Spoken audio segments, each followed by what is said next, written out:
Yeah. Just a little bit on the. I was going to talk a little bit about masks and the law. Steve, did you know you're closer than 2 meters to them? Yes, I do know what 2 meters. Until the 4th of July, 1 meter, you're breaking the rules. I'm ahead of the time. Well, I don't know whether. Actually, it's not law. The 2 meters. I is said not a law. rule. It's not even a rule. It's a advice. recommended rule. We had the police come in here a few weeks ago, and they said, distancing. So we distanced. Has Piers been charged? Piers has been charged, yeah, but he was released on bail. Yeah. Now, I see some of you are following the trend of the day, and that is to walk around London with a mask on. With a chin rest. And the BBC yesterday, you know, I'm glad you guys are here so I can tell you about the horrors of modern Britain. You know, we've got these lampants. Boris, no, I don't mean Boris, I'm going to say Boris Johnson. I'm not referring to him with the word I just used. Boris Johnson's an Etonian, a man from the elite, a man who is Prime Minister of England and would be world king. And he said he wants to be world king when he was 7 years of age. His sister recounted it. Now, there are, however, people you cannot trust in Britain. We saw them last week, gathering in their thousands and tens of thousands at the seaside. All these people taking off their clothes and sitting down on sand. They are what caused coronavirus. Not a bat, not a Chinese virus lab, but people on the beach in Bournemouth and what's that called? Sandown. Sandbanks. Sandbanks, exactly. I think it's Sandown races, you know. That's what it is. Go down and have a quick So go. Matt Hancock might say, you know, wonderful thing that Ascot run. And after Ascot, the race happened, did you get loads of middle-class people going to Ascot, cheering the horse and setting off fireworks? No! But you did in Liverpool, right?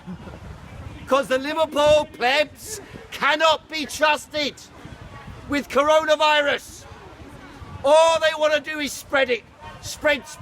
Last night, Clapham Common, Streatham Common, all these young people thinking coronavirus. All Boris Johnson said was we're coming out of hibernation. He did not say let's have a mass orgy on Streatham Common or on Bournemouth Beach. Are they having sex? Look, people get close. First you tell people 2 meters. So I felt it myself, even with a mask on. I wander around town sometimes at the height of coronavirus. And you're looking around, and normally you wouldn't catch anyone, like some of the girls wouldn't look at you, you know. Normally, you know, you walk, and suddenly they're looking at you, even with a frigging mask on. Right? That tells you there's a lot of unsatisfied libido. A lot. If they're looking at a Marxist, then I guess that must be the case. Well, it's not just me, that's the thing, you know. And then when they don't get any, a lot of the boys, I should get they're some walking revenge around. on you. I'm not gonna get it though. They're so walking you're around. right. They're walking around, and they go to one of these parties in the park, you know. You should have seen the And they pushes start inside out his heart, with mate. the intention. They start out with the intention of keeping a distance apart from their bubble, right? Like you did when you came here. And look at you now. You're standing right next to that man now, less than a metre apart, and he's got a mask on, right? So you start out with all the good intention of the world. I'm not going to spread the virus. I'm not going to catch the virus. I'm not going to kill off the whole of humanity by my erratic and unacceptable behaviour. Foolish behaviour. Not listening to the science. And then you get to the park and you see these girls and they're drinking and you're drinking. They get all excited. And then come 12 o'clock, they've run off with some other boy. And you think, what's going on here? And then you start a fight as you do, right? You punch the other guy, and then they punch you, and then a few of the girls come back. No, don't hit him, he didn't do it. Like that. And all of a sudden, Britain is a riot land. Instead of a safe, stable, democratic, coronavirus fighting headquarter, champion of the struggle against worldwide disease, champion for vaccines, champion on tracking and tracing. Instead of this, we have chaos on the streets. You've never been out in Portsmouth on a Friday night? I studied in Portsmouth for 4 years. 4 years. Did you go to Joanna's? No, I don't think it was around there. We used to go down the pier. It's opposite the pier. Oh well, there I've been there then. I have been there. Sticky Look, carpets. this was 1980. Don't forget. Yeah? Now, as an illustration of the problem we've got, today the BBC has got actually had on the main item on the news.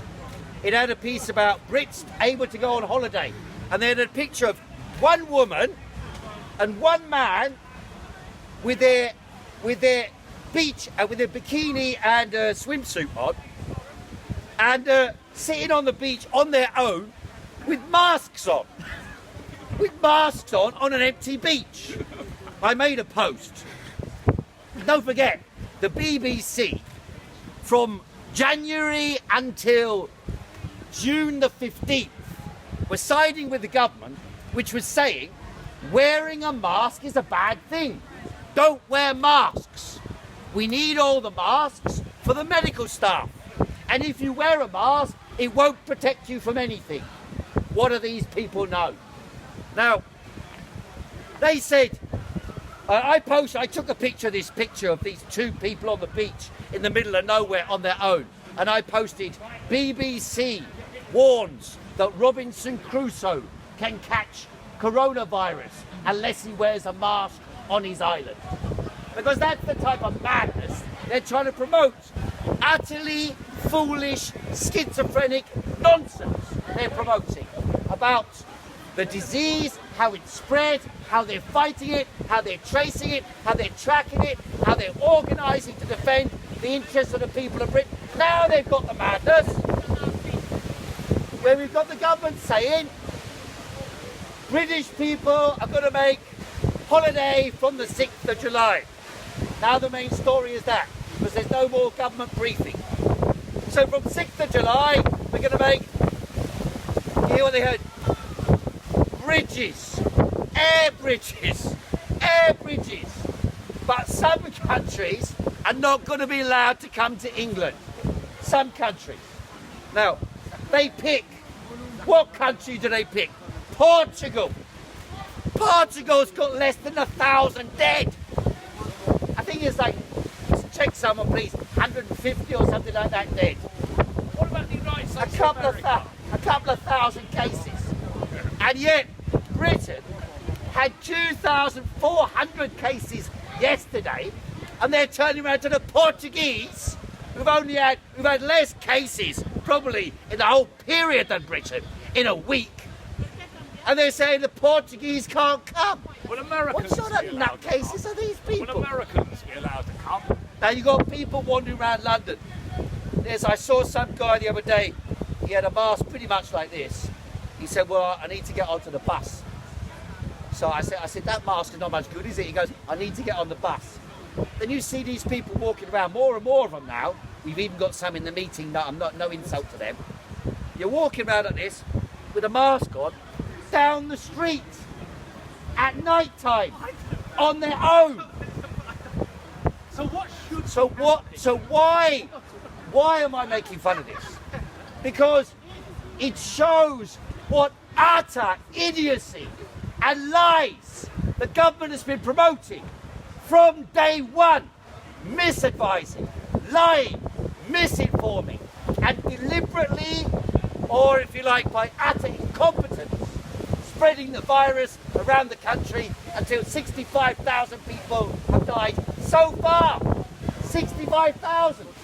Now, no wonder people looking around, not believing the government, knowing they're lying to them, distrusting them, becoming fearful because they've got contact with someone who may be vulnerable, because they themselves might have some illness which makes them more susceptible. So what should the government be doing? The government should say a simple thing about masks, and they should have said it from day one.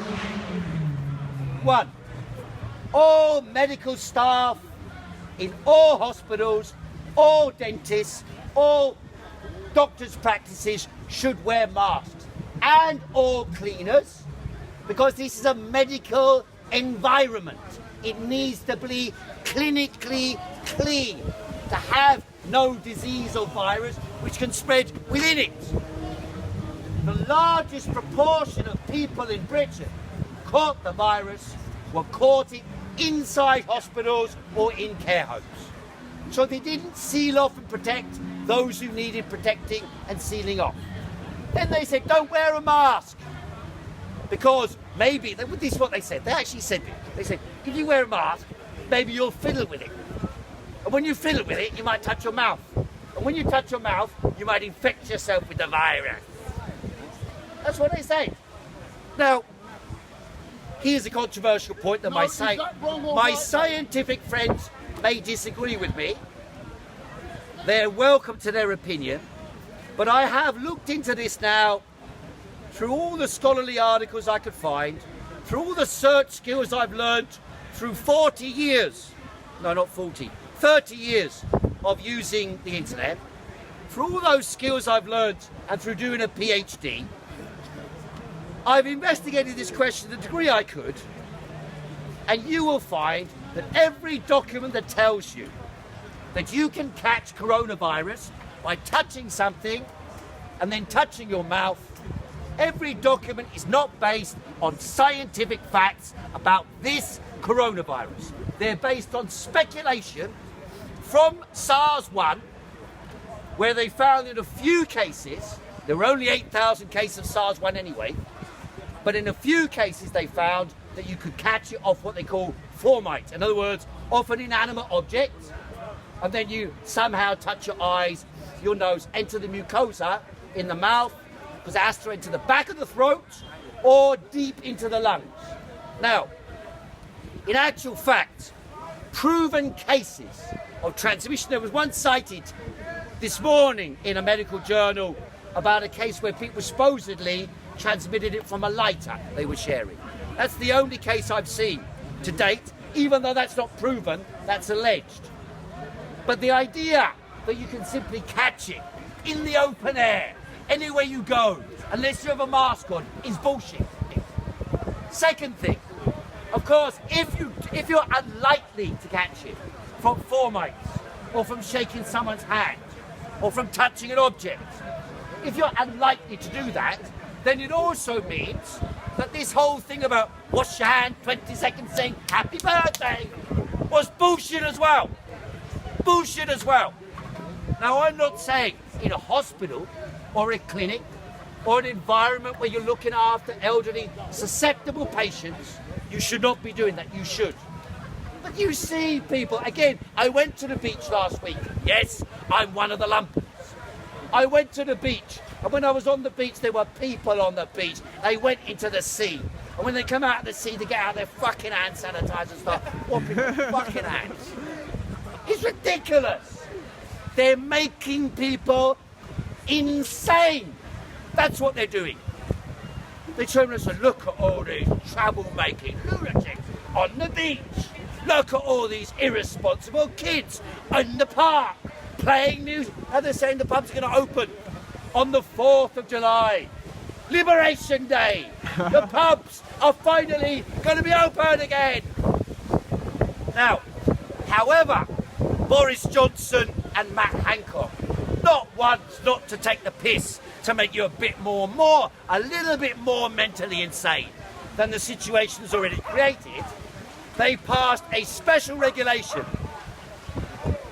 They do look lovely on those horses though, don't they? You know, you can dislike the police as much as you like, but... Sorry. Maybe that's about me. Maybe that's me. 4 months stuck away. That's what happens, you know what I mean? Stockholm Syndrome, they call it. Stockholm Syndrome. So, where was I? Anybody remember? In the hospital. People getting out to sea. We were getting out to sea, washing their hands, and we went somewhere else in after that. Hancock. Matt Hancock, that's right. So the pubs. So the pubs are going to open. But they made a special regulation for the pubs when they open. Now, I remember from my history books, Oliver Cromwell was hated by the autocracy in Britain because he stopped singing and dancing. Remember? Stopped singing and dancing. So Boris Johnson and Matt Hancock, not to be outdone by Oliver Cromwell or the Taliban, have decided that pubs can reopen, but no one can sing or dance. No one can sing or dance. Now what constitutes, that man's move a minute ago looked a little bit like a dance move to me. So be aware, I might report you to that officer. In fact, you might like that. 1 minute. Maybe you should report me to You them. start dancing, wouldn't you breathe more and get all energetic and breathe over each other and all that? You can talk. You can talk. Well, we're supposed to be outside, that's the point. You see, there is no evidence that the Black Lives Matter protests in America or all around the world have led to a spike in cases. No evidence. And therefore you have to ask yourself why they are saying to us we can't stand in the open air and dance in the open air or have a Notting Hill carnival in the open air. Not only in Notting Hill, because if it was in Notting Hill, sometimes that's really packed. So why not make the Notting Hill carnival all over London? And for that matter, all over Britain, in front of people's houses. So we can keep a little bit of distance, get to know our neighbours, find out how the community is. That's the reason why we've got 65,000 dead in Britain. Because when the government had 750,000 volunteers, they didn't put them at the end of the street to ask people, are you feeling well today? Do you have enough food? Do you know people in your building who need support? Can we come and give you support? Can we go to the shop for you? One person on the street, just to check that on behalf of the community. If they would have done that at the beginning of lockdown, with the 750,000 volunteers they didn't even have to give them a penny. They were willing to do it for nothing. Had they done that in the hospitals as well, check the temperature before they come in, give the staff masks. Had they done that, we would have had perhaps 100 or 200. In Vietnam, there were no deaths. 95 million people. They had the disease a month before we did. No deaths. Because that's what they did. In Cuba, I think it's 100 deaths. Or about 100 deaths. They did the same. They knocked on the door. Are you okay? Is everyone okay in the building? Fine. We'll call back in a week. Do that for 3 weeks. The disease is gone. But oh no, not for Boris Johnson. Not for Matt Hancock. These morons turn around on television. And I don't know how, there was a piece in the newspaper today, it was actually reasonably okay. The person said, Matt Hancock permanently looks like someone who's about to find out that his wife is shagging his best friend. He permanently looks like...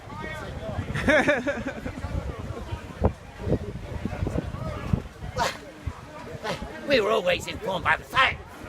We've always, just to emphasise, we've always been informed by the science. And these are the guys, don't forget this, the Chief Medical Officer of England got COVID. Boris Johnson got COVID. Matt Hancock got COVID. Dominic Cummings got COVID. And these are the guys in charge. These are the guys in charge. So you send an army to war with generals whose first act is to get captured by the enemy. And then they come and bullshit you about what you should do and how your children should behave and how you should behave. And then, of course, we're protecting the economy. That's the next joke.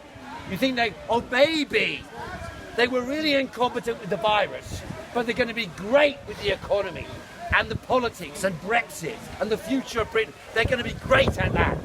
It's just they were shit at viruses. That's what they want to make out. But of course they're going to be shit at this as well. They're transferring the money. Government money, in other words, your taxes, your children's taxes, and your children's children's taxes. They're taking the money from the future by borrowing money and transferring it to the big businesses. Now ask yourself this. McDonald's, Starbucks, John Lewis, Selfridges, JD Sports, you name it, all the big companies, all the big retail outlets, this Wednesday, they're going to turn around to their landlords and they're going to say, well, times are tight. I can only pay you 10% or 20% if you're lucky. And I'm a big, either that or you get nothing. And so the government is backing them up. Yeah, no problem.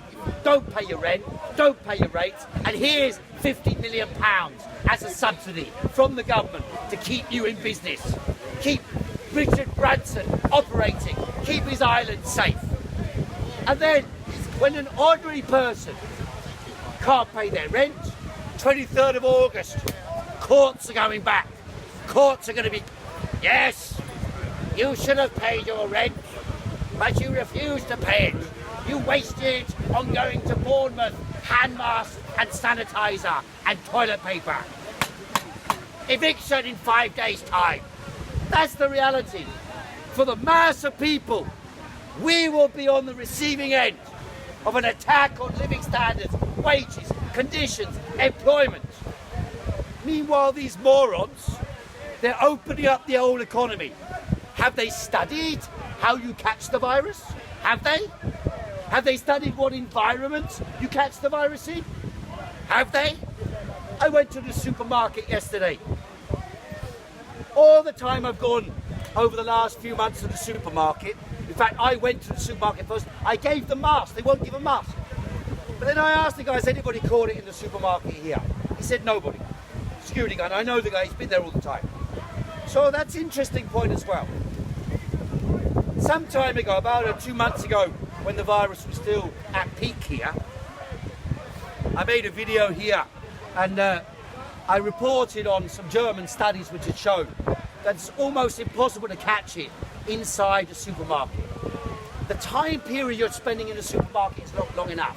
And so when I saw this morning another government advert, the government advert had people walking, it's a cartoon, someone walking along like this, and they go, and they get this image of all the particles going in the air, and then someone going past, and it says, keep 2 meters, and then it shows him breathing it in, right? So in other words, the implication from the government advertisement, supposedly scientifically informing you about coronavirus, is bullshit. You cannot catch coronavirus by walking past someone and coughing. You can't. You don't get a high enough viral load. The Korean experts have shown that you require a high viral load in order to become infected. That's why when they looked into the main centers, main vectors of transmission, they found that it was long-term, 20 to 30 minute conversation or communication. So let's say couples having sex while they're kissing each other. If they did a 69, they probably wouldn't get it. But if they turn around the other way and kiss each other, they probably can. So there are things that, people need to know practical, No, they're not too practical. I remember in 1984, when AIDS virus first came out, they gave out this leaflet with a tombstone on it, and it said, "You're gonna die. You had sex with more than one person. Death to you. Death to all non-monogamous human beings." That's what they said, right? And I remember going at that. I went for a test because my girlfriend said to me at the time, "You should go for a test," she said. So I went for a test because I've been a little bit promiscuous. I went for a test, and then there was a 2-week waiting period at that time. So there's me getting paranoid, thinking, "Oh yeah, I've got the virus, so and so had sex," and that girl, she had sex with loads of people, and it was all. No one used to wear condoms in those days, right? So I thought, I've definitely got the virus. And by the time I went back there, I was like convinced I'd got it, And but in those 2 weeks, I was in France actually. I went to France and we sat around. We had glasses of wine it was a political protest movement at the time, and I joined some comrades of mine over there. So we're having a few glasses of wine. I put the glass down. Someone picked up a glass, and there were lots of glasses on the floor. Someone picked up a glass, and then they said, "Is that my glass?" And then the whole room went stunned silence. Like, oh my God, have I drunk from a glass where someone else has got AIDS? You know, and there's me thinking, I'm going for the test. I probably got it. I might have passed it to all of them. You know, that's how the mindset was. So we have the same mindset, exaggerated actually at the moment, around the coronavirus.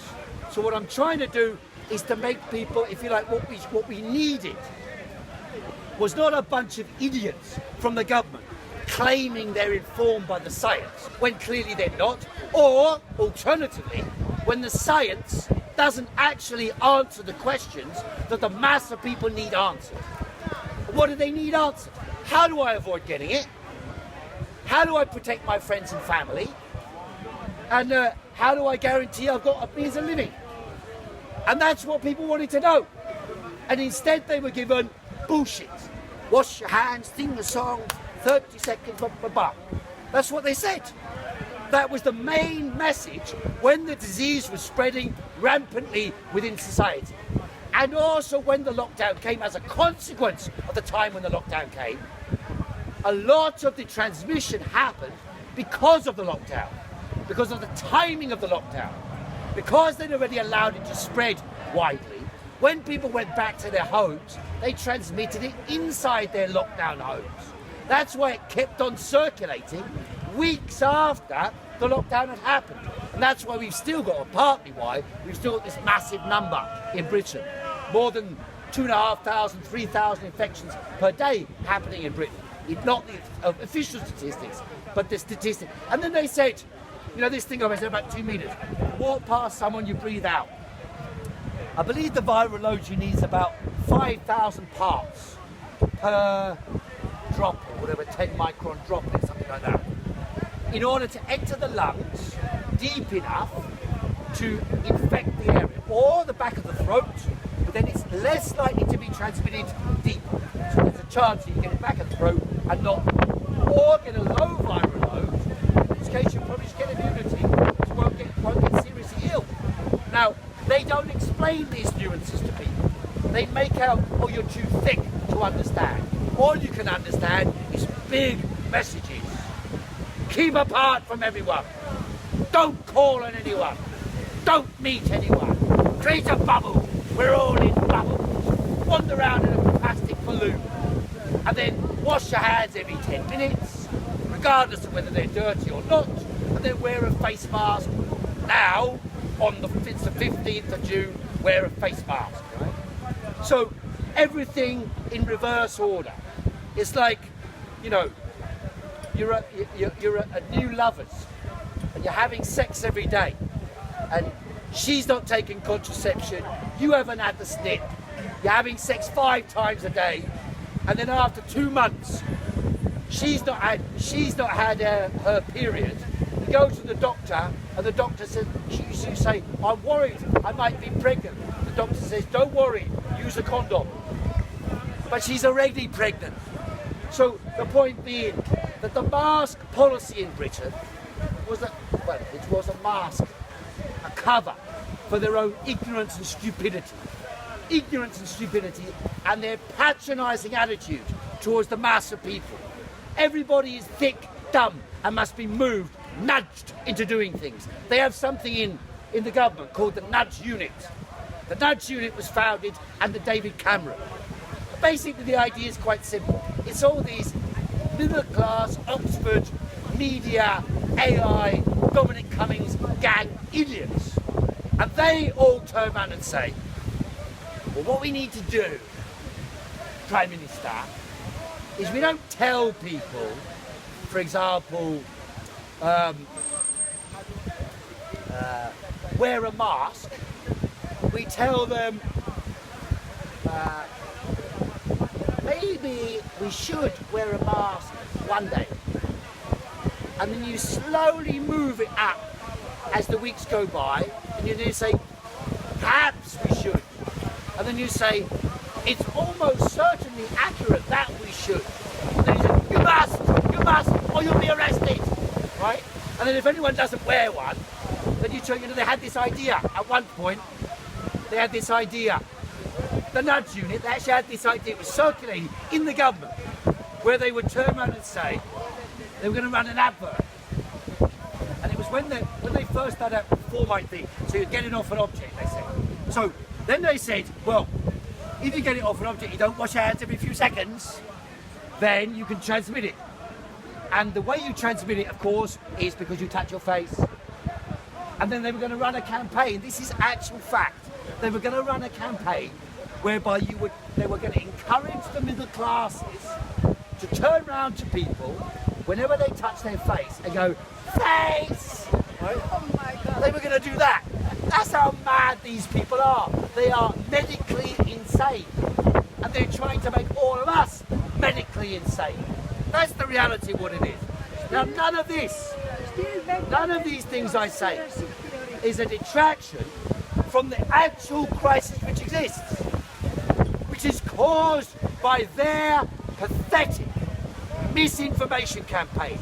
And then the other thing they do is, anyone who's got a theory, maybe it's a plot by the Fourth Industrial Revolution, maybe it's part of this Agenda 21 from the United Nations to change the New World Order. Well, even though those ideas of conspiracy, as a unified theoretical conspiracy, I disagree with, that does not mean that the individual elements of the conspiracy are not correct. For example, the vaccine that is proposed, that they're saying they're going to inject us with in a few months' time. I've been asked, would I take that vaccine? I would not take that vaccine. Why would I not take that vaccine? Because it's a totally untested vaccine. Any normal vaccine has to go through 5 years or more of trials before you know whether a human body can tolerate it, what the consequences for that human body will be.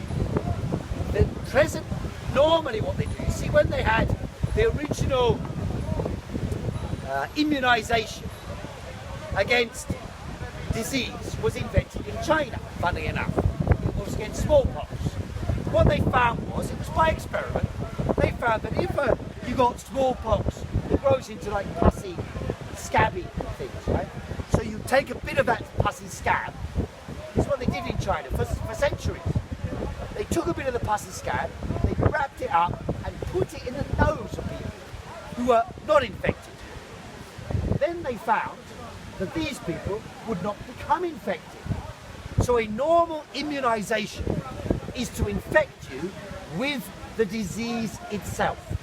So in other words, those people who are coming down now with what's called asymptomatic or minimal illness, about 80% of those infected by COVID-19, those people almost certainly have, in the majority of cases, a low viral load of the virus. So they're effectively being immunised against a high viral load. It's the same impact on the body. If you have a small amount of the virus inside you, it will not kill you unless you're extremely susceptible. It will in fact immunise you. Now, it's not the same, I'm not arguing for herd immunity, I'm pointing out how that works. Now, what they're proposing in the vaccine, which Oxford and Imperial College are trying to develop, is not to make an injection which injects you with SARS-2, COVID-19. What they're proposing is to inject you with a transformation of your DNA. They want to change your DNA and put part of the, what they call RNA, change that RNA of that to prevent that virus from taking effect in your body. It's not a normal vaccine. They're proposing a genetically engineered implant effectively into your DNA. That's what's being proposed by Imperial College and Oxford. That's not a conspiracy theory. That's what they're proposing. That is not a normal vaccine. It's never before been tried. Now, will it be possible that such a so-called vaccine could work? Maybe. but we don't know. It might cause cancer, it might cause other. Remember thalidomide? All the kids with short arms? Well, that was for MMR, wasn't it? I believe it was MMR. What was that? Or thalidomide drug it was, wasn't it? Thalidomide drug. Any case, then, so then there's the question, new technology. There are people I've been discussing with for a few years, and they think, oh, this is the new world order. It's been imposed by governments around the world. Through COVID-19, they're imposing a new tyranny on the people. And the training for this tyranny is to educate us in new types of abnormal social behaviour. So, for example, keep a distance, bump your arms, don't touch objects, wash your hands all the time, don't have sex with other people, don't meet with other people. Psychological trauma transforming human society from its normal condition of gathering, communicating, expressing love, discovering other human beings, gathering together, transforming, moving around the world, intercommunicating, exchanging ideas, hugging people, holding people, and so on. All these normal human behaviors that have existed since we were mammals. The first mammals have done this. Rats, mice. They all touch their noses. They all touch their faces. And yet they wanted within 2 months to transform 6 million years of mammalian, or more than that, 50 million years of mammalian behaviour was supposed to be transformed by government edict. Well, that's ridiculous. It's utterly ridiculous. Now, some people have said to me that, well, what this is about is that there was a philosopher, a French philosopher by the name of Michel Foucault. Some of you might have heard of him. And he was a brilliant philosopher. And one of the key things he said was, modern capitalism came into being by disciplining people in particular forms of social organisation which were alien to the natural human condition. When people lived on the land, they didn't live in big cities. They weren't brought into large workplaces. They didn't work 8 hours a day, 9 hours a day. They weren't disciplined by the labour process and by supervisors and managers who watched over them to make them do a particular task until they do it so well that the task they perform can be replaced by a machine. And then they're redundant. And you kick them out, you bring in new ones, cheaper, harder working, or new machinery. Make someone work on that new machinery until they learn the knack of the skill. When they learn the knack of the skill, the machine does it for you.